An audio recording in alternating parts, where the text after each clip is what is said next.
الأنبياء والمرسلين وعلى آله وصحبه ومن تبعه بإحسان إلى يوم الدين أما بعد. Alhamdulillah, syukur kepada Allah Subhanahu wa taala. Takdir Allah sejak azali, Allah Taala zahirkan masih Allah Taala jadikan kita bersama-sama sambung belajar ataupun ulang kaji. Minggu ni insya-Allah kita fikir untuk sementara kan. Mudah-mudahan rahmat daripada Allah SWT. Baik, seperti biasa kita mulakan dengan selawat Ibrahimiyah. Kita baca sama-sama. Allahumma salli ala Muhammad wa ala ali Muhammad kama sallaita ala Ibrahim wa ala ali Ibrahim barik ala Muhammad wa ala ali Muhammad kama barakta ala Ibrahim wa ala ali Ibrahim fil alamin innaka Hamidum Majid. Alhamdulillah, yang berusaha Tuan pengerusi surau Al-Munawwarah, Tuan Musa Bayu, hormati Tuan Tunggalan pengerusi surau, barisan EJK surau, mengasihi Tuan-Tuan Imam, Tuan-Tuan Bilal, muslimin muslimat yang dirahmati Allah Subhanahu wa taala. Baik, saya mulakan dengan membaca kelebihan ilmu dan ulama daripada kitab Al-Jawharul Mahub wa Nafihatil Qulub ini Syekh Ali bin Abdul Rahman Al-Kelantani, ulama Kelantan, yang telah beliau nukilkan, tuliskan, ambil daripada kitab Lughabul Hadis, yakni kitab Saripati Hadis karangan Agi Asy-Syaikh Al-Alim Al-Allamah Jalaluddin Abdul Rahman As-Suyuti atau Imam Suyuti. Asalnya tulisan Jawi, sudah dialih ke Rumi oleh Ustazah Nur Ain binti Abu. Tuan-tuan boleh beli, baca kan. Kelebihan-kelebihan, ada juga antaranya kelebihan-kelebihan sembahyang. Bagus untuk kita bacakan di rumah untuk isteri dan anak kita supaya semangat untuk mereka mengerjakan sembahyang lah, terutamanya kan. Baik, surat 18, tanbih, peringatan. Tak dapat tiada, ini mesti, bagi orang yang menuntut ilmu itu daripada membaikkan niatnya, kerana sabda Nabi SAW, innamal a'malu binniyat, sesungguhnya segala amal itu dengan niat. Dan daripada Rasulullah SAW, kam min amalin yatasawwaru bi surati a'malid dunya wa yasiru bi husnin niyyati min a'malil akhirah, wa kam min amalin yatasawwaru bi surati a'malil akhirati thumma yasiru min a'malid dunya bi su'in niyyah. Artinya beberapa daripada amal dirupakan dengan rupa amal dunia, kemudian jadi ia dengan baik niat itu daripada amal akhirat. Dan beberapa daripada amal dirupakan dengan rupa amal akhirat, kemudian jadi ia daripada amal dunia dengan sebab jahat niat. Maka sayugianya hendaklah bagi barang siapa hendak berbuat suatu kebajikan bahawa menghadir akan niat, maka diniatkan dengan dia akan wajah Allah Ta'ala, iaitu keredaan Allah Ta'ala. Kerana niat itu kepada segala amal, iaitu asalnya, dan yang lain dibinakan atasnya. Barang siapa membukakan atas dirinya pintu kebajikan, dibukakan Allah atasnya 70 pintu kepada petunjuk. Kalau tuan-tuan beli buku ni, dia tulis ni penat. Penat tak sesuai lah. Kalau yang Jawinya mungkin pa nun ta, dia tulis penat, takkanlah membukakan atas dirinya penat kebajikan, jadi kurang sesuai. Dia alih ke tulisan Rumi itu daripada Jawi pa nun ta, jadi dia terjemah penat, kurang tepat, pintu dibukakan Allah atasnya 70 pintu kepada petunjuk. Dan barang siapa membukakan atas dirinya pintu kejahatan, dibukakan Allah atasnya 70 pintu kepada khazlan, iaitu tiada dapat petunjuk. Alhamdulillah. Maka pintu kebajikan itu daripada baik niat, dan pintu kejahatan itu daripada jahat niat. Maka apabila berniat hamba akan kebajikan, diberi pahala atasnya, dan jika tiada ia berbuat akan dia sekalipun, tak buat pun dah dapat pahala. Seperti yang tersebut di dalam Musnad Abi Ya'la, bahawasanya Rasulullah SAW bersabda, lebih kurang mafhumnya, firman Allah Ta'ala bagi malaikat hafazah pada hari kiamat. Ini hadis kursi lah. Di hadis, tapi Rasulullah sebut firman Allah, jadi hadis qudsi. Surat olehmu, tulis olehmu bagi hamba-Ku begini-begini daripada pahala. Maka kata malaikat hafazah, malaikat hafazah ni raqib atid, kanan kiri kita, ya. Tiada kami ketahui akan demikian itu daripadanya, dan tiada di dalam suratannya. Masa kat dunia tak nampak pun dia buat begini-begini. Kenapa Allah Ta'ala suruh, kenapa engkau suruh berikan pahala? Maka firman Allah Ta'ala bahwasanya ia berniat hendak berbuat akan dia. Rupanya dia ada niat nak buat, cuma tak terlaksana, jadi dapat pahala. Jadi mudahnya untuk kita dapat pahala, salah satunya dengan cara niat. Jadi rugilah kita kalau tak niat yang baik-baik. Niat. Bawa kereta kan, tengok orang apa nama, motor tolak minyak habis ke apa kan, ya Allah aku nak tolong tapi bawa motor macam mana nak tunda kan. Kalau motor tu boleh nak tolak gitu kan, kereta macam nak tunda kan. Baik, niatlah. Mudah-mudahan ya Allah apa, ada orang lain yang naik motor yang niat yang boleh tunda, dapat apa nama ni, pahala. Begitu juga kalau kita nak lalu lorong sekian-sekian ataupun nak masuk apa nama ni, tengah jam kan, nak masuk orang bagi laluan kan, kita doakan kebaikan kan. Baik, jadi hari ini saya nak buka kitab Sabilul Muhtadin Litafaquhu fi Amriddin bagi Syekh Muhammad Arsyad Al-Banjari. Nama tulisannya dari Gisel Lang. Kitab Sabilul Muhtadin Litafaquhu fi Amriddin. Kitab Jawi, tak ada perenggan, titik pun tak ada, koma pun tak ada. Kena pandai bacanya. Dia berhentinya masa bila dalam kurungan. Perenggan ada sikit-sikit bila bab baru adalah perenggan. Baik. Jadi kitab ini secara ringkas dikarang oleh Syekh Muhammad Arsyad bin Abdullah Al-Banjari, ulama Banjarmasin. Dipanggil Al-Banjari. Kalau kita orang Malaysia Al-Malizi. Kalau khas lagi orang Johor Al-Jauhari. Sama tak panggil Johori, bahasa Arab Jauhar, permata. Johor tak ada bahasa Arab. Orang Melayu Johor. Kalau cakap orang Arab tanya ni negeri apa? Johor. Mana Johor? Entah, kita pun tak tahu kan. Kalau kita sebut apa nama negeri dia tanya kan, Jauhar, Masya Allah, permata. Tu kan nama stesen radio, Permata Selatan tu kan, permata. Baik. Jadi ulama Banjarmasin, Melayu lah. Beliau ini secara ringkas kisahnya, beliau belajar di Mekah selama lebih kurang 23 tahun. Kita kalau belajar ijazah sarjana muda 3 tahun tu, itu pun apa nama, yang selain akaun lah, akaun 4 tahun kan. Kalau ambil perubatan lain pula, tambah lagi kan. Kemudian kalau nak sambung master tambah lagi 2 tahun, tambah lagi. Kalau nak sambung PhD tambah lagi tahun. Kalau nak sambung Profesor Madya tambah lagi.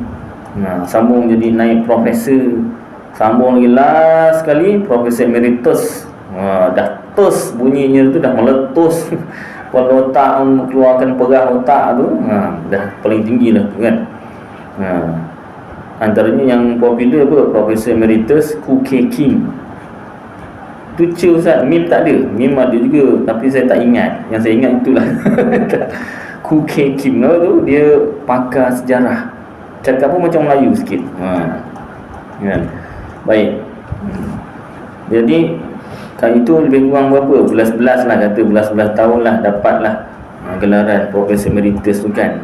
Tapi kalau dah 23 tahun belajar, tak tahu gelaran apa nak bagi lah. Itu tu pun 23 tahun dia nak sambung lagi. Gurunya di Mekah sana apa nama ni, nasihat dengan dia, nasihat dengan beliau, engkau baliklah ke negeri engkau, tanah air kau sampaikan dulu apa yang kau dah belajar 23 tahun ni, sampaikan dulu. Yalah, taatkan guru kan. Dia pun balik semula ke tanah air Banjarmasin, ke Sultan Banjarmasin ketika itu minta orang alim lah kan, 23 tahun, minta buatkan satu kitab Melayu, sebab dia belajar kat Mekah kita Arab semua kan. Buatkan kitab Melayu untuk tatapan ataupun orang tempatan belajar. Yang faham bahasa Melayu ni belajar tulisan Jawi lah. Dapatlah isi kandungan apa yang dipelajari dalam kitab Arab. Sebab tu kitab ini ambilannya atau sumbernya banyak kitab-kitab Arab, tapi yang paling utama kitab yang diambil Tuhfah dan Nihayah. Kitab Tuhfah Syekh Ibn Hajar dan kitab Nihayah bagi Syekh Ramli. Tuan-tuan kalau di internet boleh tengok Syekh Muhammad Arsyad Al-Banjari, keluar di gambar dia kan, macam gambar orang Melayu sikit lah, serban besar. Baik, jadi walaupun kitab Melayu tapi ambilannya daripada kitab Arab. Kitab Tuhfan dan Nihayah itu kalau tuan-tuan ataupun ahli keluarga atau saudara mara atau kenalan-kenalan tuan-tuan yang belajar pondok atau pesantren atau madrasah, kenal kitab Tuhfah dan Nihayah, kitab besar dalam mazhab Syafi'i. Baik, pun begitu ada berbeza pendapat. Syekh Ibn Hajar dan Syekh Ramli ni ada berbeza pendapat lah. Beberapa tempat ada, banyak juga tempat berbeza pendapat. Tapi perbezaan pendapat mereka ini layak dengan mereka, maksudnya ada dalil masing-masing. Dan memang keduanya orang alim, hafaz 30 juzuk Al-Quran, hafaz beribu-ribu hadis. Jadi layaklah, maknanya masing-masing ada dalilnya. Kalau macam saya pula, kalau nak berbeza pendapat, saya tak setuju pendapat Syekh Ibn Hajar atau Syekh Ramli, saya petikai pula, contohnya, memang tak layaklah. Bagi saya berbuat demikian. Kenapa? Bukan 30 juzuk, 30 surah pun tak hafal. Hadis, 1000 hadis tu jauh sangat, ratus masih jauh, puluh pun tak berani nak cakap. Beberapa mungkin. Innamal a'malu binniyat, itu pun baru baca tadi. Kalau tak lupa juga. Jauh kata nak sebutkan dia punya sanad, hadis ni daripada siapa, daripada Rasulullah SAW. Itu lagi tak ingat saya. Jadi diri saya tak layak untuk mempertikaikanlah pendapat Syekh Ibn Hajar dan Syekh Ramli. Dapat kita amalkan, alhamdulillah. Tak dapat, kelemahan kita lah. Itu sahaja. Baik, jadi saya terus ke juzuk dia. Ni 2 juzuk. Juzuk yang pertama, ke surat 212. Bab apa? Iaitu bab kunut. Sebab kita sekarang dah diminta supaya baca kunut nazilah. Jadi saya baca sedikit lah. Kalau tak dapat diamalkan semua, sekurang-kurangnya maklumat tu sampailah. Maklumat tentang ilmu. Maklumat tu ilmu lah. Ilmu tentang kunut tu sampailah pada kita. Baik. Juzuk 1 ke surat 212, 12 baris dari pihak bawah. Dan sunat kemudian daripada zikir i'tidal, iaitu hingga min syai'in ba'd. Ini diambil dari atas sikit. Lepas i'tidal, sunat baca lepas sami Allahu liman hamidah, Rabbana lakal hamd mil'as samawati wa mil'al ard wa mil'a ma syi'ta min syai'in ba'd. Ini imam belajar, makmum pun kena belajar. Kalau imam je belajar, makmum tak belajar, nanti makmumnya tertunggu-tunggu Rabbana lakal hamd, imamnya tak sujud-sujud. Kenapa pula imam ni kan? Mulalah bunyi kan, berdehem lah, batuk. Tak batuk pun dia batuk. Masing-masing nak bagi signal lah, takut imamnya tertidur ke apa, penat ke apa, terlupa ke apa kan. Berupanya imamnya baca mil'as samawati wa mil'al ard wa mil'a ma syi'ta min syai'in ba'd. Kalau bacaan lain mungkin daripada kitab lain.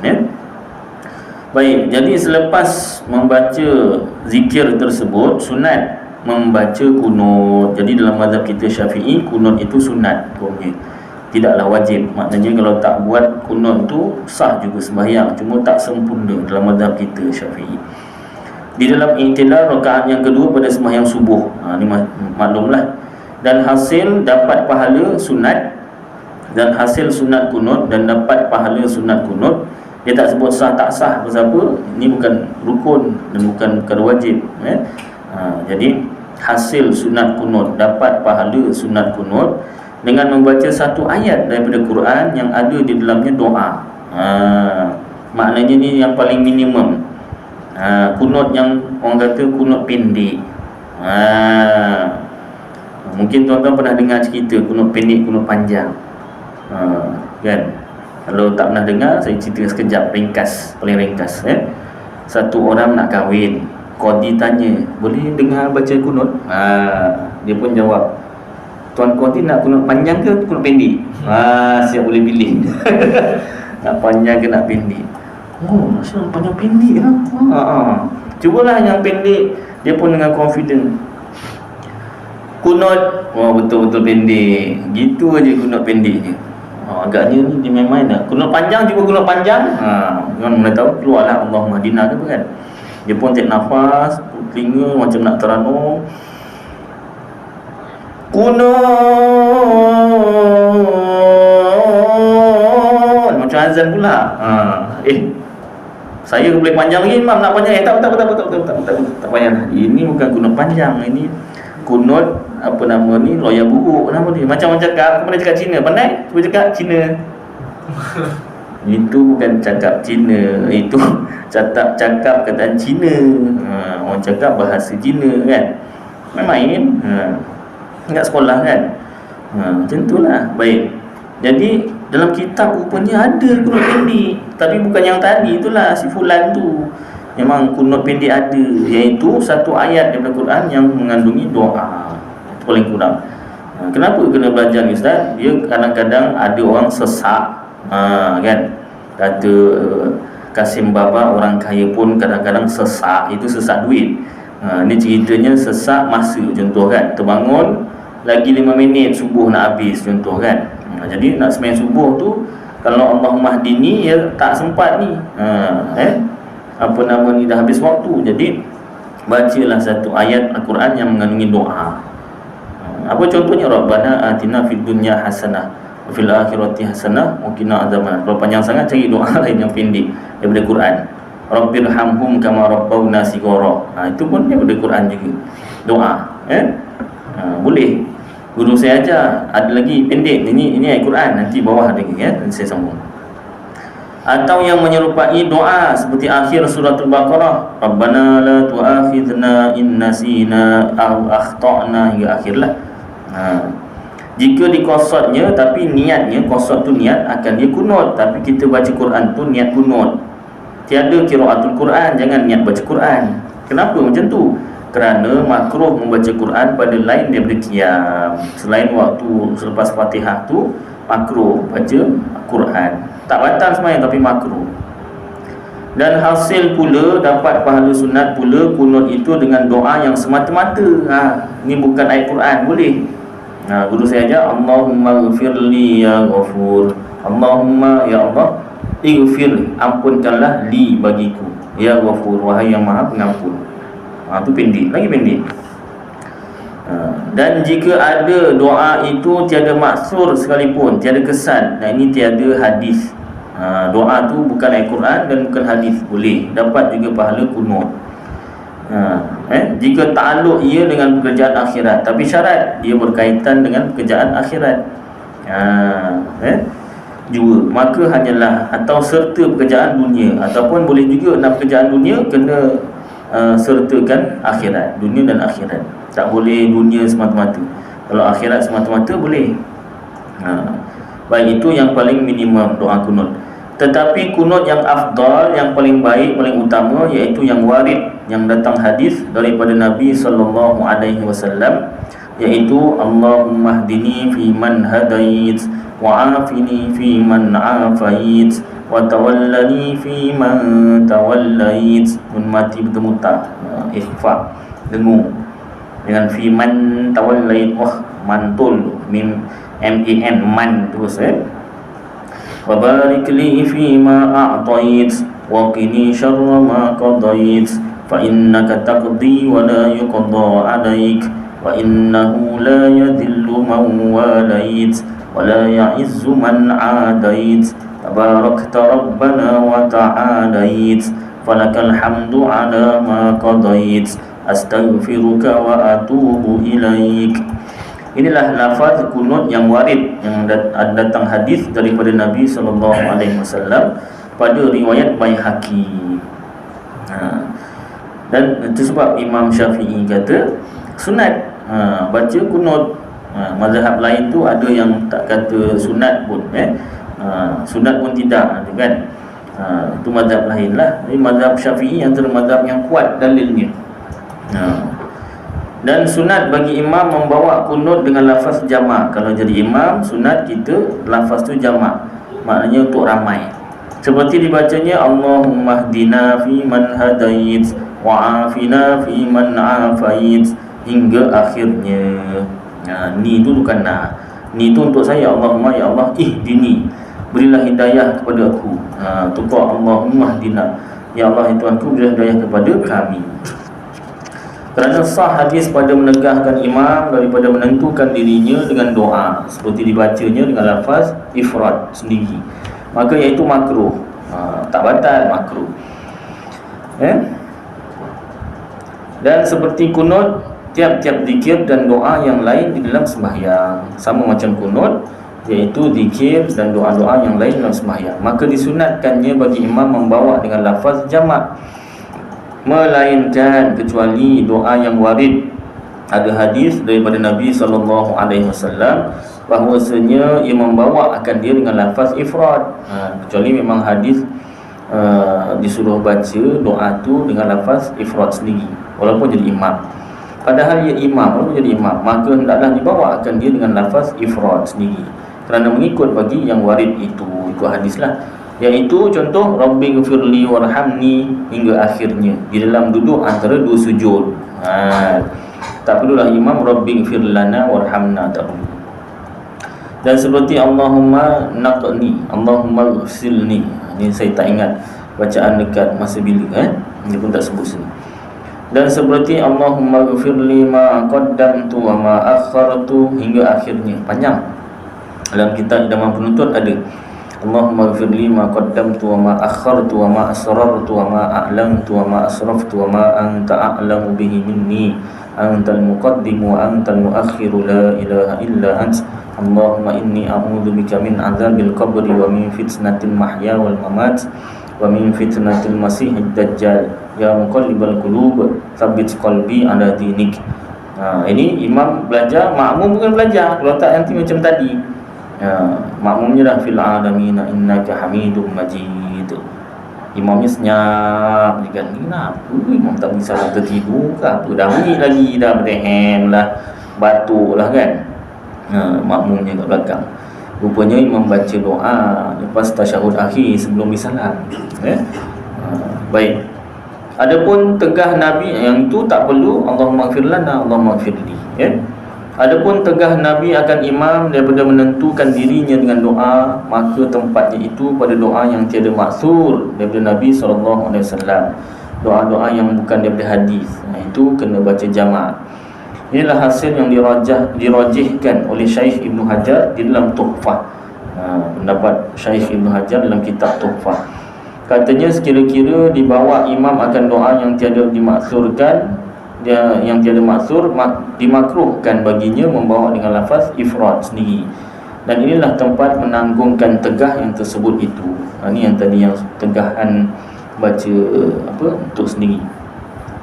Dan sekira-kira dibawanya akan doa yang maksur, ada hadis daripada Nabi SAW, hendaklah diikutnya lafaz yang maksur itu. Ikutlah. Kalau lafaznya sendiri, baca sendiri. Kata Syekh Ibn Hajar dalam Tuhfah, hasilnya dan sunat bagi yang sembahyang seorang dan bagi imam yang redha makmumnya dengan panjang bahawa dibacanya. Kemudian daripada kunut yang warid itu kunut Sayyiduna Umar. Sunat bagi imam yang makmumnya redha ataupun yang sembahyang sendiri, sunat tambah lagi, dah baca kunut Nabi tadi itu, tambah kunut Sayyidina Umar, iaitu Allahumma inna nasta'inuka wa nastaghfiruk wa nastahdika wa nu'minu bika wa natawakkalu 'alaik wa nuthni 'alaikal khaira kullah nashkuruka wa la nakfuruk wa nakhla'u wa natsruku man yafjuruk. Allahumma iyyaka na'budu wa laka nusalli wa nasjud wa ilaika nas'a wa nahfid narju rahmataka wa nakhsha 'adzabak inna 'adzabakal jidda bil kuffari mulhiq. Telah meriwayatkan akan dia Baihaqi, sama juga Imam Baihaqi dengan seumpama yang demikian itu, daripada fi'il perbuatan Sayyiduna Umar radhiyallahu anhu. Ini namanya kunut Sayyidina Umar. Maka apabila dihimpunkan antara dua kunut itu, kalau nak baca dua-dua, maka sunat mendahulukan yang pertama. Kenapa? Kerana sabit ia, tetap ia daripada Nabi SAW. Dan jika dikendaki membawa dengan salah satu, kalau nak baca satu sahaja, tak nak baca dua-dua daripada keduanya, maka hendaklah dibawanya kunut yang pertama. Bawalah kunut Nabi tadi. Itu yang afdal lah, kerana illah yang tersebut itu, kerana sebab yang sama tadi, sebab dia berkait dengan Nabi. Dan sunat kemudian, kalau nak baca kunut Sayyidina Umar juga boleh, tak salah. Ni cerita afdal, Dan sunat kemudian daripada kunut itu mengucap selawat dan salam atas Nabi dan keluarganya dan sahabatnya, seperti diucap Allahumma salli ala Muhammad wa ala alihi wa sahbihi wa barik wa sallim, ataupun wa baraka wa sallam. Dan sunat pada sekalian kunut dan pada selawat dan salam kemudiannya mengangkatkan kedua tangan seperti sekalian doa yang lain, kerana mengikut bagi fi'il perbuatan Nabi SAW. Telah meriwayatkan akan dia Hakim. Hadis itu diriwayatkan oleh Hakim. Bersalahan dengan doa iftitah dan doa kemudian daripada tasyahud yang tadi itu, maka tiada disunatkan pada keduanya mengangkatkan kedua tangan. Doa iftitah tak payahlah angkat tangan. Allahu Akbar, Allahu Akbar kabira. Ini kan doa iftitah, tak disunatkan. Tasyahud akhir, alamin innaka hamidum majid, Allahumma ighfirli, Allahumma ighfir. Tak payah. Orang jauh kata hati-hati, oi. Seng orang-orang, oi. Di kantor ni orang tua orang kuku. Apa tu? Tanyalah yang jauh tahu kan. Dulu selalu dengar masa arwah nyanyi tu kan. Sekarang dah jarang dah dengar, tak ada kan. Yang tak disuruh yang dibuat, yang disuruh tak buat. Gitulah lebih kurang ni. Kenapa? Kerana bahawasanya tangan ada baginya wazifah amalan dalam doa iftitah dan doa tasyahud. Maknanya masa iftitah tu disunatkan tangan bawah dada atas pusat, masa tasyahud tangan tu dekat lutut, atas lutut. Dan disunatkan bagi tiap-tiap orang yang membaca doa menadahkan dua tapak tangannya ke langit. Tapak tangan sunat tadah ke langit. Jika minta doa ia dengan menghasilkan sesuatu, ya Allah tunaikanlah sekian-sekian, tunaikanlah. Dan menadahkan dua belakang tangannya yang coklat ni ke langit. Telungkuplah, telungkup. Jika minta doa ia dengan menolakkan sesuatu, menolak bala. Sunat. Tak buat pun tak apa. Ustaz, saya tak tahu mana satu yang menghasilkan sesuatu, yang menolakkan sesuatu. Saya buat gini boleh tak? Tak payah. Tak senonoh arah bunyi ni kan. Macam main-main pula. Tak elok. Dah gini aja tak apa. Kalau nampak imam tu buat gini, nak ikut, boleh ikut. Dah tak nampak dah, yang begini aja dah, tak apa. Jangan buat yang bubuk-bubuk sangat kan. Baik, dan tiada sunat kemudian daripada kunut menyapukan dua tapak tangan kepada muka dan kepada yang lainnya. Tak perlu sapu muka, apa lagi badan. Allah, saya biasa dah sapu baca qul huwallah, qul a'udzu birabbil falaq, qul a'udzu bin nas, sapu satu badan, tiup tangan sapu satu badan. Itu sebelum tidur. Lepas doa kunut tak perlu. Boleh jadi batal. Pasal banyak pergerakan, benda tak suruh dibuat.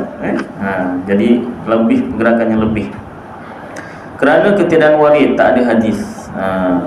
Dan disunatkan bagi imam menyaringkan membaca kunut, kuatkan baca kunut, sama ada pada sembahyang adaan tunai atau pada sembahyang qadaan. Sembahyang qada, imam sembahyang qada, iyalah sembahyang, bukan imam bukan imam sinilah, ni contohlah. Maknanya tanya kan, kau ada sembahyang nak qada tak? Ada, jom kita sembahyang berjemaah.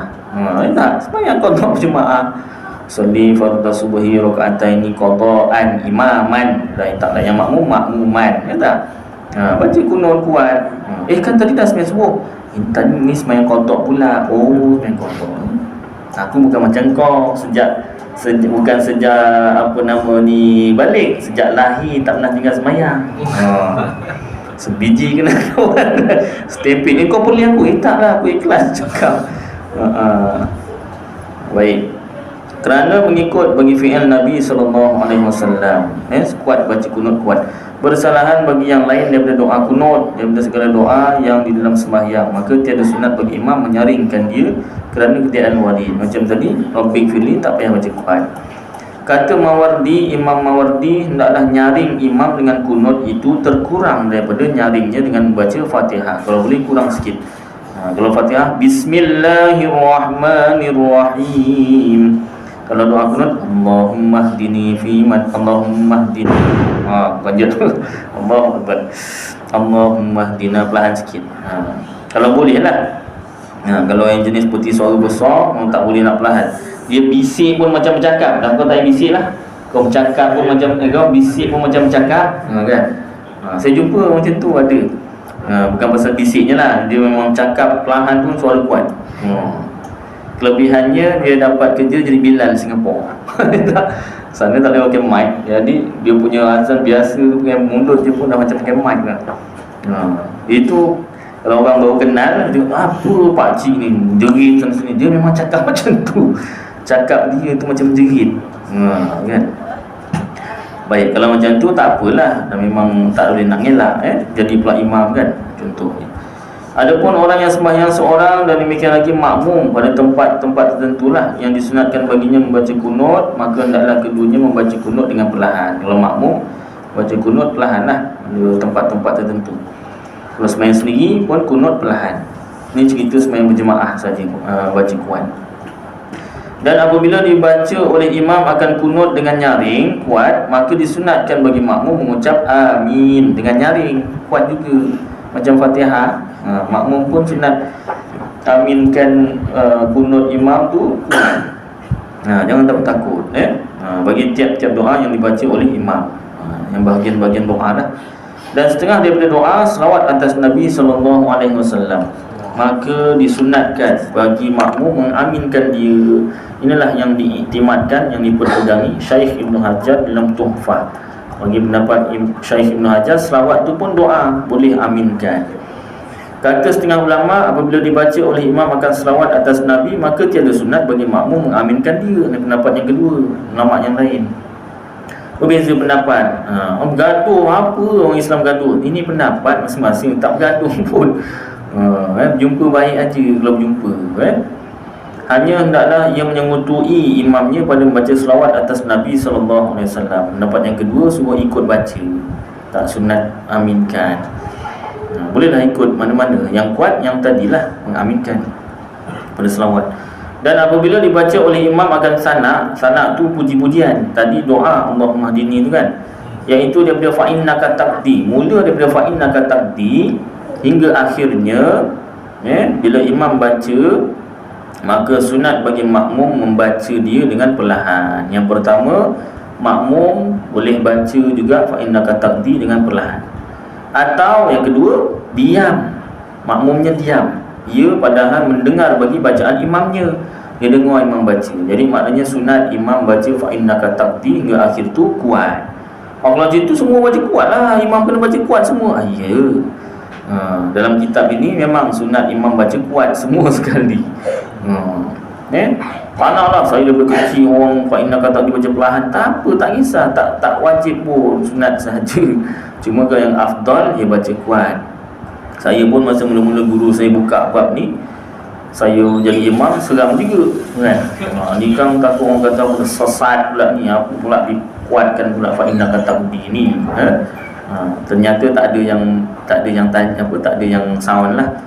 Kalau ada yang tanya pun saya jawab dengan kitab Sabilul Muhtadin. Oh, ada kitab. Bagus lah, alhamdulillah. Baik. Jadi apa nama ni? Yang kedua, makmum sunat diam, boleh diam dan mendengar bacaan imamnya. Itu maknanya kalau imam baca kuat lah. Atau membaca akan asyhadu. Yang ketiga, makmum boleh sambut dengan asyhadu. Imam baca fa'innaka taqdi wa la yuqda 'alaik asyhadu atau asyhad. Aku ni saksi. Tapi jaranglah membuat. Kan? Biasanya ikut baca perlahan. Sebab apa? Makmum pun imam pun baca perlahan. Tapi ini cerita yang afdal lah. Sekurang-kurangnya maklumat kita dapat lah. Maka yang pertama daripada yang tiga ini, iaitu membaca, makmum baca dengan perlahan tu terlebih utama, lebih afdal, kerana mengikut bagi fi'il perbuatan Nabi SAW. Ada persoalan, dan adakah batal sembahyang apabila dibaca oleh makmum pada ketika itu saddaqta wa bararta? Ini jawapan bagi as-salatu khairum minan naum dalam azan subuh. Dia bukan azan subuh je macam ni. Fa innaka taqdi, imam baca dia saddaqta wa bararta. Batal ke tak batal? Kata Syekh Ibnu Hajar, batal sembahyang dengan diri. Dan kata Syekh Ramli, tiada batal. Beza sangat ni pendapat kan, batal dengan tak batal. Tapi jarang orang saddaqta wa bararta. Asyhadu pun jarang, saddaqta wa bararta pun jarang. Ramli kata jarang-jarang, kadang-kadang. Itu kahwin Ustaz? Tak apalah, boleh juga yang ni. Kena juga kan. Telah mengikut Syekh Ramli pada demikian itu Imam Ghazali sama pendapat dengan Syekh Ramli, tak batal sembahyang. Sebab dia doa juga. Dan adalah dalil keduanya tersebut pada tempatnya. Apa dalil Syekh Ibnu Hajar, apa dalil Syekh Ramli, apa dalil Imam Ghazali? Pada tempat tersebut, pada tempatnya. Tengok kitab syekh-syekh itu sendiri. Kau nak tahu dalil, kau cari kitab dia orang. Aku nak tulis semua sini makin tebal. Itu saya tambahlah kepanjangannya tu kan. Pengarang kitab kata dalil keduanya tersebut pada tempatnya. Tengok kitab Syekh Ibnu Hajar Tuhfah, buka kitab Nihayah Syekh Ramli, ada dalilnya kat situ. Baik, maka jika tiada mendengar makmum akan kunut imamnya. Kenapa? Kerana dibaca imam akan dia dengan perlahan, contohnya pertama. Atau kerana jauh ia daripada imamnya, ramai penuh, tak dengar, jauh sangat. Atau kerana tuli telinganya pekak, atau mendengar ia akan suara yang tiada faham ia akan dia dengar tapi tak jelas apa butirannya, maka hendaklah ia yang makmum membaca kunut dengan perlahan seperti sekalian zikir dan doa yang tiada mendengar ia akan dia. Syahdan, di bahasa lama ni syahdan. Disunatkan pula membaca kunut yang tersebut itu pada iktidal rakaat yang akhirnya daripada tiap-tiap sembahyang fardu lain daripada fardu subuh. Sunat. Tapi ada syarat, kerana nazilah, minta pertolongan. Artinya kerana kedatangan suatu bala, sama ada ia melengkapi sekalian orang Islam atau tertentu ia pada setengah orang Islam, jika kembali mudaratnya kepada sekalian orang Islam, seperti wabak dan ta'un dan qahta. Qahta ni kemarau kan? Dan belalang atau tikus dan hujan yang memberi mudarat akan rumah atau perhumaan. Ini apa nama ni, ribut perhumaan padi. Dan seperti takut akan seteru musuh, dan seperti tertawan orang alim atau tertawan orang berani, orang Islam yang berani kena tawan oleh orang kafir. Kerana tersebut dalam beberapa hadis, bukan satu hadis, beberapa, banyaklah yang sahih bahwasanya Nabi SAW adalah membaca kunut sebulan di dalam sembahyang 5 waktu, subuh, zuhur, asar, maghrib, isyak, kerana menolakkan kejahatan seterunya musuhnya daripada sekalian orang Islam, dan dikiaskan atas takut akan seteru itu musuh dengan barang yang lainnya. Itu ilmu kias. Baik. Dan sunat pun, itu nama kunut nazilah. Jadi Nabi SAW baca kunut apa? Baca kunut Nabi lah, Allahumma hdini. Jadi Allahumma hdini itu pun boleh jadi kunut nazilah. Masuk isyak azan dulu, dia sambung sikit.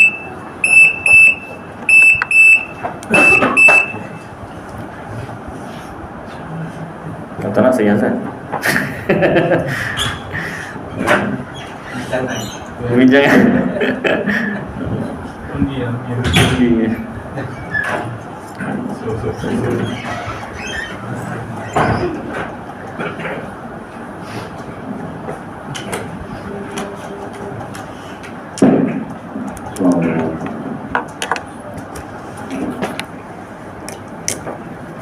Allahu Akbar, Allahu Akbar, Allahu Akbar, Allahu Akbar. Asyhadu an la ilaha illallah, asyhadu an la ilaha illallah, asyhadu anna Muhammadan Rasulullah,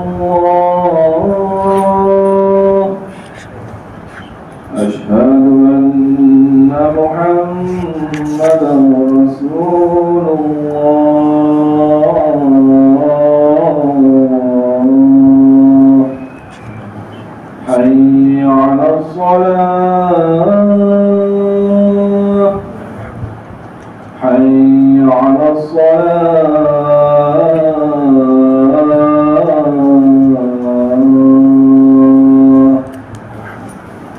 حي على الفلاح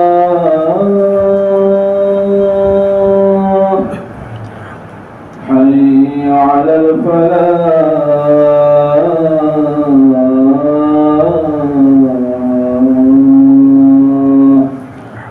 الله أكبر الله أكبر لا إله إلا الله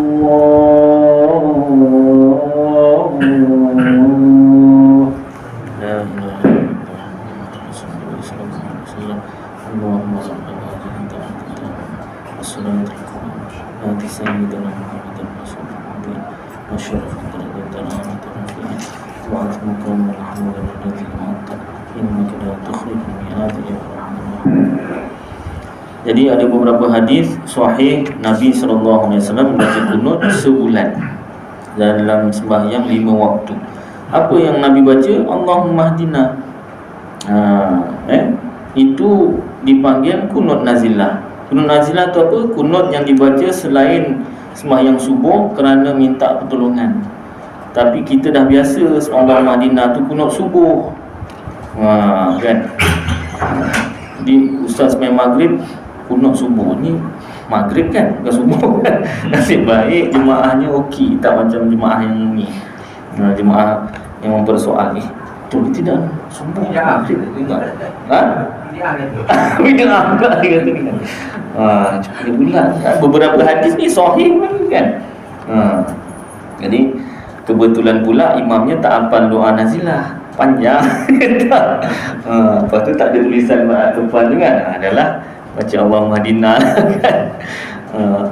Baik. Jadi memang asalnya yang afdalnya begitulah yang Nabi SAW sendiri buat. Begitu. Kunut nazilah Nabi tu macam tu. Cuma kalau kita baca kunut nazilah kita, kunut Sayyidina Umar, kunut Sayyidina Allahumma inna nasta'inuka itu kunut Sayyidina Umar. Kita dah biasa sebut kunut nazilah. Cuma dari segi istilah je lah, apa nama ni, supaya kita tak salah faham dan jelas asal istilah yang sebenar tu apa. Jadi Allahumma hdina itu kunut Nabi, Allahumma inna nasta'inuka wa nastaghfiruka itu kunut Sayyidina Umar. Dibaca selain waktu subuh itu dipanggil kunut nazilah. Yang mana? Dua-dua. Yang afdal baca dua-dua. Kalau nak pilih salah satu, yang afdal Allahumma hdina kunut Nabi. Tapi kalau nak baca juga yang salah satu tu baca kunut Sayyidina Umar pun boleh juga. Tidaklah haram. Cuma kita tahulah peringkat afdal dengan kurang afdal itu. Baik. Dan sunat pula membaca kunut. Tapi kalau selain daripada kunut Nabi dan kunut Sayyidina Umar, tadi dah ada kunut pendek, sah juga. Dapat juga. Dan apa nama dinamakan kunut nazilah juga. Tapi apa namanya, kalau boleh panjanglah kan. Pendek sangat. Yang pendek tu kalau boleh waktu-waktu yang picik waktunya, waktu-waktu yang sesak. Macam kata Kasim Baba tu kan. Baik. Dan sunat pula membaca kunut nazilah itu dengan nyaring kuat. Dan jikalau pada sembahyang sirriyah sekalipun, sembahyang yang senyap, rahsia senyap, iaitu zuhur dan asar, pada kunutnya tu baca kuat, sunatlah. Adapun kunut sembahyang fardu yang lain daripada subuh dengan tiada kerana nazilah, maka iaitu tiada sunat membaca, adalah ia makruh. Kalau tak ada sebab nazilah, makruh kerana ketiadaan warid hadis bersalahan dengan fardu subuh. Tapi kalau kunut yang dibaca masa waktu subuh, dia tak makruh, maka disunatkan padanya kunut atas itlaq semata-mata kerana nazilah atau tiada kerana nazilah, kerana mulia sembahyang subuh daripada sembahyang yang lainnya, serta tertentu ia dengan harus yang dahulu daripada waktu, dan dengan taswib, dan dengan keadaannya terlebih singkat daripada sembahyang yang lain, rakaatnya pendek, maka adalah ia terlebih patut sesuai dengan menambahi kunut. Itu dalam mazhab kita Syafi'i. Sembahyang kunut dalam waktu subuh itu sunat. Baik, jadi itulah sedikit sebanyak. Jadi poin yang utama tu kunut nazilah ialah kunut yang dibaca kerana minta pertolongan, iaitu selain waktu subuh, zuhur, asar, maghrib, isyak. Apa kunut nazilahnya, bacaannya? Yang afdal kunut Nabi Allahumma hdina tambah dengan kunut Sayyidina Umar Allahumma inna nasta'inuka. Kalau nak baca salah satu afdal Allahumma hdina kunut Nabi. Tapi kalau nak baca kunut Sayyidina Umar pun boleh juga. Atau lain daripada dua kunut ni, kunut lain, kunut pendek pun boleh juga. Cuma apa nama ni, macam saya sendiri, saya tambah itulah lepas Allahumma hdina. Yang pertama sebab nak mengamalkan ni lah ilmu kitab ni. Yang kedua memang tak hafal Sayyidina Umar panjang. Yang ketiga takut jemaahnya apa nama ni tak larat kan. Allahumma hdina dah panjang, kunut Sayyidina Umar lagi kan. Baik, jadi apa nama ni, itulah penerangan yang sembahyang maghrib tadi tu, dan mungkin isyak nantilah. Mudah-mudahan tak ada yang keliru, confuse. Apa pula sembahyang maghrib isyak baca doa kunut subuh pula ni kan. Alhamdulillah, jadi tak ada sebarang salah faham baik, jadi cukuplah ganda tu tentang kunut. Panjang lagi tentang kunut, doa kunut masa sembahyang witir, Ramadan tu kan. Tapi cukuplah ganda ni yang berkaitan dengan kunut nazilah tadi. Dalam kitab Idaman Penuntut ada tambah lagi, tapi saya tak bawa pula kitabnya. Saya dah kemas-kemas apa nama ni, kitab tu ada dah masuk bahagian bawah pula. Jadi dalam kitab Idaman Penuntut ada tambahan Allahumma raddud Masjidal Aqsa. Panjang sikit lah. Yang saya ingat tu lah Allahumma raddud Masjidal Aqsa ilal muslimin, ya Allah kembalikanlah Masjidil Aqsa ke tangan orang Islam. Macam itulah. Apa nama, boleh juga ditambah ayat tersebut dalam doa kunut nazilah. Baik, jadi cukuplah kandang ni beberapa perkara. Hari ni kita belajar bab fikih, kita tanggung bab tauhid sementara. Mudah-mudahan apa yang kita baca, dengar, jadi manfaat pada saya dan tuan-tuan, dapat kita amalkan dan sampaikan insya-Allah. Aku qauli hadza wa astaghfirullahal azim li wa lakum wa lisairil muslimin wal muslimat wal mu'minin wal mu'minat fastaghfiruh wa ya fawzal mustaghfirin wa ya najatat taibin. Sallallahu tabaraka wa ta'ala ala khairi khalqi sayyidina wa maulana Muhammad wa ala alihi wa sahbihi wa baraka wa sallam. Subhana rabbika rabbil izzati amma yasifun wa salamun ala al mursalin walhamdulillahi rabbil alamin. Qabbalallahu minkum.